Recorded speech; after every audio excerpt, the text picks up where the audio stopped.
Hľadal som, ako po ceste beha kačička s malým. Zastal som a v kanáli som videl, že sa pohybujú ďalšie malé. 6 mláďat spadlo do hlbokého kanála krytého mrežou. Ich mama sa k ním nevedela dostať a pobehovala po rušnej ceste. Všimol si ju okolo idúci vodič, ktorý neváhal zavolať hasičov.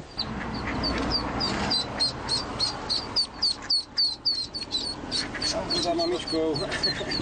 Moje, aké si rýchle. Zlaté to je. Upozorňovali odstavenými blikajúcimi autami okolo idúcich vodičov na to, že sa na ceste niečo deje, aby spomalili. Ďalšie mláďa uviazlo na druhej strane cesty. Hasiči liezli do kanála popri autách, ktoré cestou prechádzali. V premávke si tak museli dávať pozor aj sami na seba.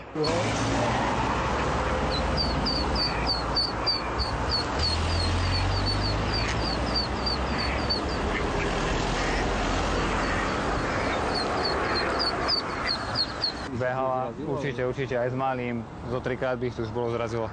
Kačacia rodina prešla z Hrona cez 2 dvojprúdovky plné aut. Hasiči ich naložili do vaku a odviezli späť k vode.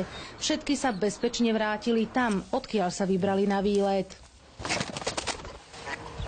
Oni pôjdu za ňou.